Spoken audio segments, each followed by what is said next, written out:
Sizzling heat is on its way back to southern Wisconsin with temperatures getting up into the 90s. But how high will those heat index values get? I'll let you know coming up. Home prices are still climbing in Wisconsin. A look at the numbers and what it means for the housing crisis here in Madison. Plus, the end of an era for the Packers as shareholders gather and the team practices in Green Bay. You're watching News 3 Now at 5. Well, the clouds help keep the temperatures down a bit today, but it is still pretty humid out there. Chief Meteorologist Alex Harrington is here with the weekend forecast, and the heat will return.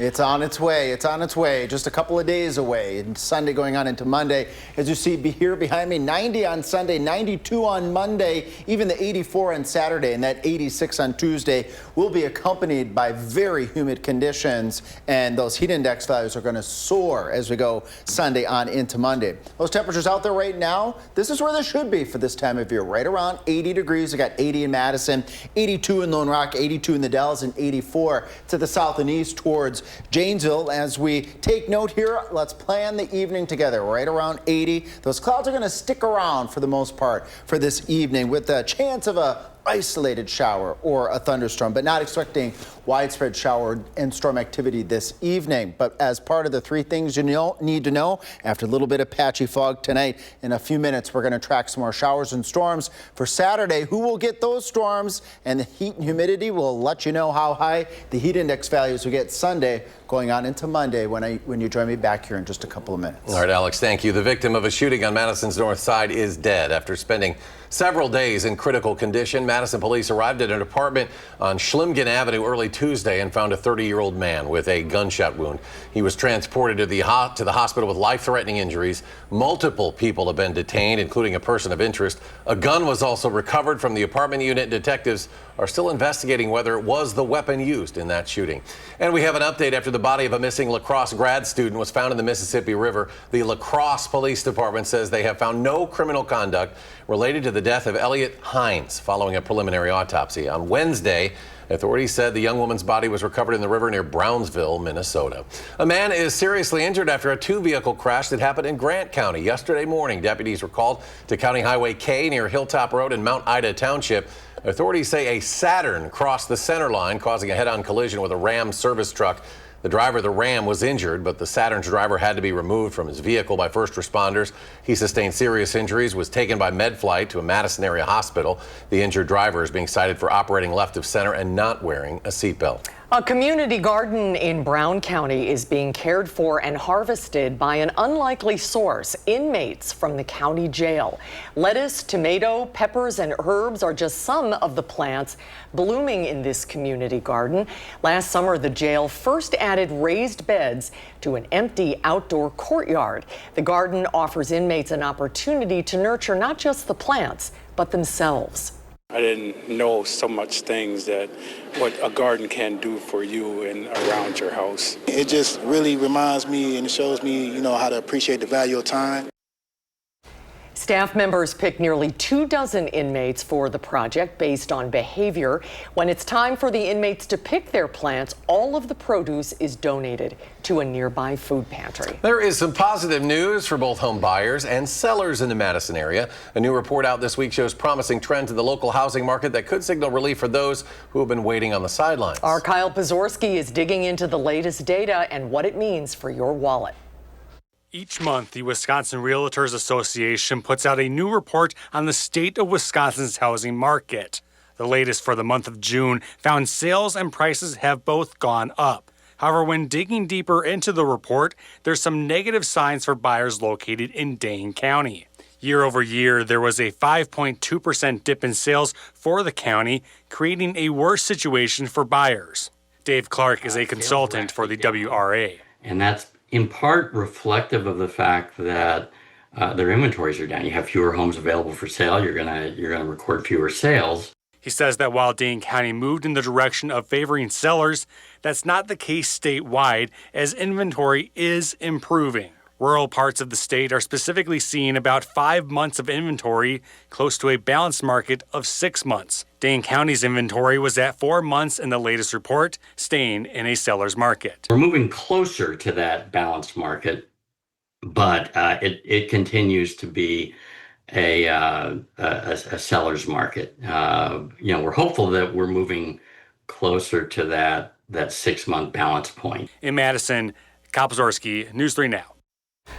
Kyle, thank you. And there is also positive news for buyers for the price of those homes in Dane County. Year over year, the median price only rose 0.1%. The FoodWise program through UW-Madison Extension will wind down in September after funding cuts from the president's budget bill. FoodWise is one of 6 Wisconsin agencies federally funded by SNAP Ed. They work with schools, food pantries, and community centers to provide nutrition education to people with limited incomes. The program reaches more than 130,000 people and employs over 90 staff members. Many will be laid off, while a few services will continue. Millions of dollars earmarked for state and local vaccination programs have also been slashed. That's according to a review of Department of Health and Human Services financial agreements. Officials with those vaccine programs say the reduced funding will likely force cuts to staffing and services and potentially result in lower vaccination rates. Public health advocates add the funding cuts are part of an overall pattern in efforts to dismantle the agency's vaccination infrastructure. HHS Secretary Robert F. Kennedy Jr. is pledging to make America healthy again, and that includes a campaign against fluoride.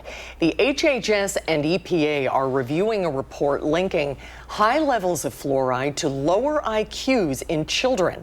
Dental experts say fluoride in water is safe and effective, with some saying politicians should leave the science to the experts. It is a complex problem, and they should give money and funding to do the studies. So when we talk based on data, and we don't talk based on feelings. The CDC's recommended fluoride concentration is 0.7 milligrams per liter of water. That's equal to about 3 drops of water in a 55-gallon barrel. Foot pain is a common health problem that can impact daily life, but there are ways to lessen the pain. One study found foot pain is generally more prevalent in women, with footwear often a factor. Those who have obesity and seniors are also at higher risk. But doctors say you may find some relief by focusing on stretching your calves and hamstring muscles. When these muscles are tight, lower tendons and tissue can get inflamed. One good stretch is just flexing your foot up towards your shin. You should feel the stretch in the back of your leg. Medical experts recommend also trying ankle and foot circles, adding that toe curls may also help. SSM Health is stressing the importance of recovery after an increase in injuries among professional athletes, including Damian Lillard. Dr. Catherine Fox advises young athletes to warm up before exercise and rest when they're in pain and complete physical therapy. If they are hurt at a sporting event, athletic trainers could be the first step. So if you are a parent of an athlete at a high school sporting event or a youth sporting event, and there's an athletic trainer on site, you should be going there with your injured athlete before the urgent care. Oftentimes, they can help prescribe initial treatment, triage the initial injury, and it may save you time and money by avoiding a visit that you don't need. And remember, Dr. Fox says don't push through the pain. She says that could make the injury worse. It was day 3 of Green Bay Packers training camp up in Titletown today. News 3 Now senior Packer writer Jason Wilde was there speaking with the players ahead of their first padded practice on Sunday, and he gives us a rundown on what he heard and what happened at today's shareholders meeting. How you doing, everybody? Jason Wilde here from my office at Lambeau Field.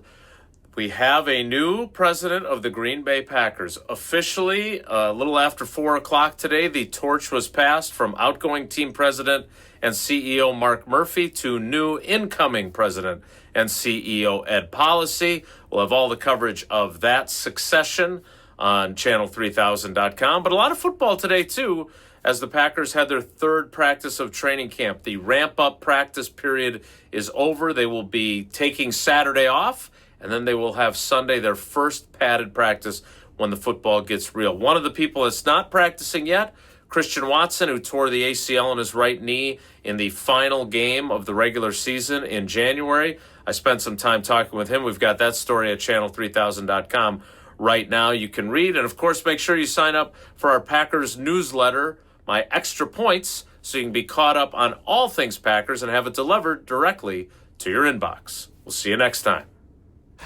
Thank you, Jason. And here's how you do that. To stay up to date with the latest Packers news, you can sign up for Jason Wilde's Extra Point newsletter. Now just head over to the Packers page. You can find that at channel3000.com. Still to come at 5, new data shows a worrying increase in attacks on members of law enforcement. And President Trump is in Scotland tonight as questions continue to loom over his connection to Jeffrey Epstein. On Wall Street today, a record high close for the S&P 500, adding more than 25 points. The Dow with a strong close of the week, up 208. The NASDAQ adds 50, and we'll be right back.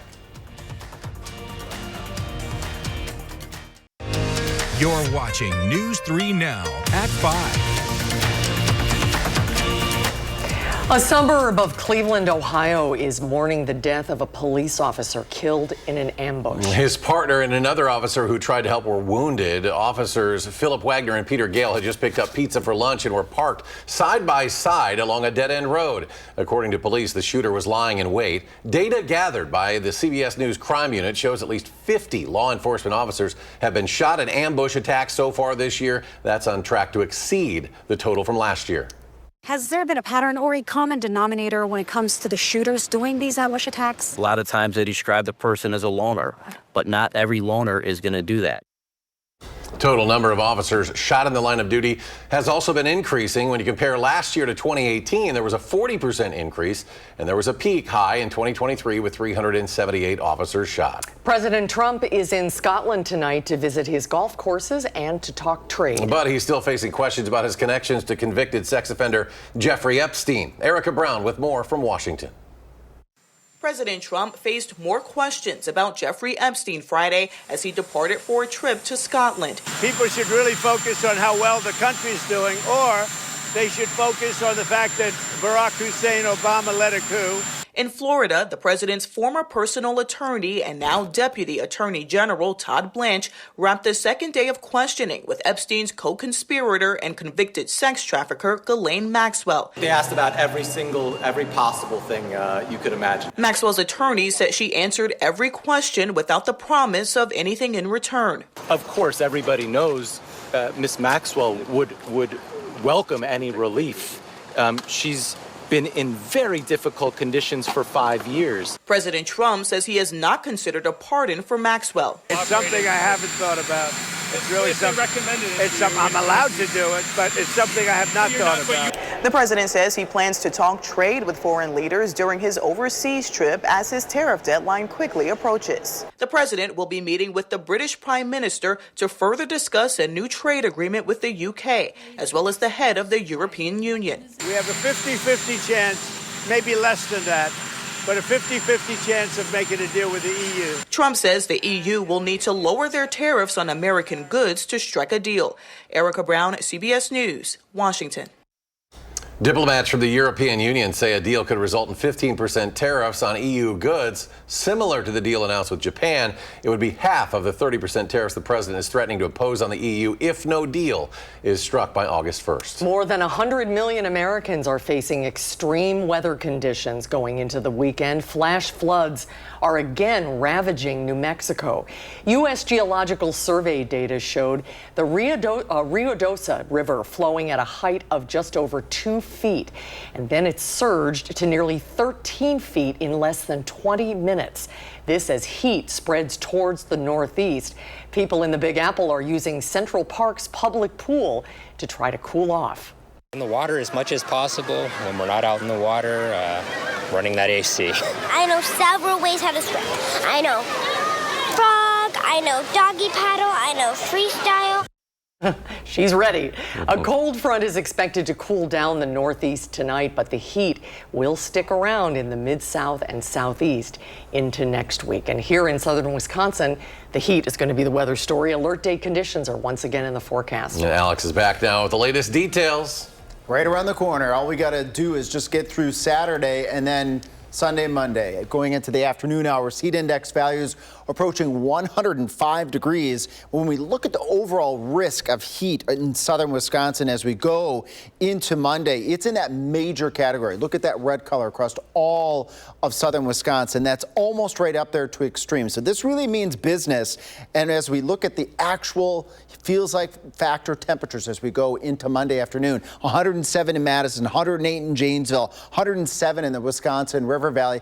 This is about as high as it generally gets as we push 110 heat index. And we also have storm chances in our forecast as that dome of heat pushes back from the south back towards the north. Few storms tonight, a little bit of patchy fog, better chances for storms Saturday morning, and then that heat will return by the time we get into Sunday, Monday. That's the three things you need to know. Here are those thunderstorms stretching from, let's say, Dodgeville over to Janesville right around 9 o'clock, but they're not going to be widespread storms until we get a little bit later as we go into Saturday, especially along U.S. Highway 151 and areas off towards the south and towards the east. That would be Darlington, Monroe, Janesville, Elkhorn, up towards Jefferson and Madison as well, standing that chance for showers and a few thunderstorms on Saturday morning. And then that clears on out of here as we go on into Saturday night.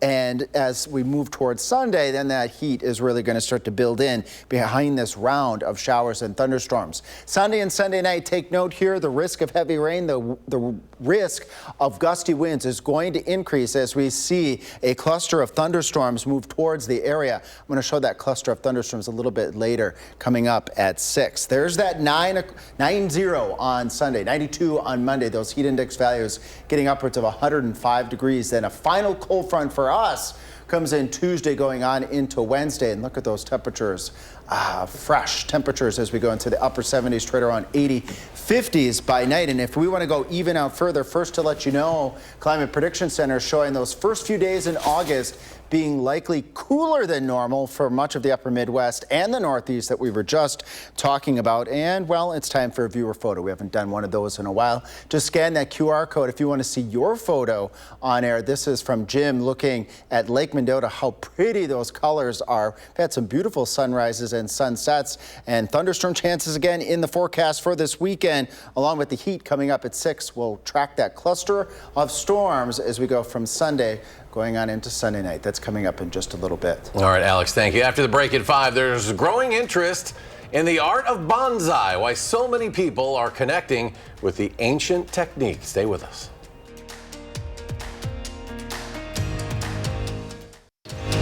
You're watching News 3 Now at 5.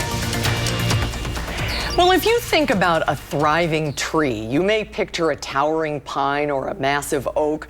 But what about a little tree that fits on your tabletop? The art of bonsai is experiencing a boom, growing in popularity. Bradley Blackburn explains why. At the Brooklyn Botanic Garden, tiny trees are in the spotlight. The redwoods, cypress, and pines are all part of a new exhibit celebrating the 100th anniversary of the garden's bonsai collection. The very first collection of bonsai imported from Japan to America. Some are originals, well more than a century old. This Japanese white pine is more than 300 years old. Garden president Adrian Benepe says these remarkable small specimens need tremendous care, but they're huge hits with visitors. I think it's part of the overall interest in things Japanese by Americans, and Japanese food and Japanese culture and Japanese anime and films and things like that. The ancient Japanese art of miniaturizing trees is a growing global phenomenon. Worldwide, the bonsai industry is projected to nearly triple in size over the next decade. Many admire works pruned by professionals and want their own bonsai at home. Hopefully have it for some years to come. At Bonsai Bar, novices learn to repot, train, and even bond with trees some name like pets. Becca the bonsai. The 4-year-old company now hosts workshops in more than a dozen states. This is not a bonsai, but this is. Correct. These trees are the same species. Instructor Jessica Catero showed us the basics. That upward growth will start to make it look older. That'll start to give it more of a perspective. But the most important lesson, get your hands dirty and don't worry about messing up. It's a rite of passage to kill your trees, but you'll learn from that experience how to do better next time, and that's all any of us can do. Finding a little zen. So if I trim here, it'll branch out in other directions. Yes. And celebrating small victories.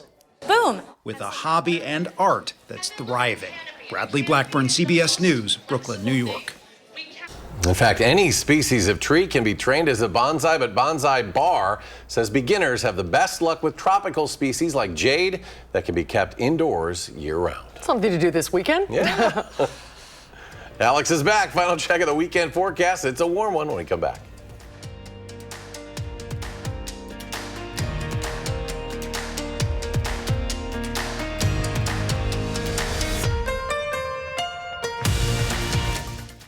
Steve Hartman has one of the highest points of the week after looking for it in one of the flattest places on Earth. And little by little, salt water is mixing in with irrigated water and destroying farmland. The slow motion crisis affecting American farmers. That's tonight on the CBS Evening News.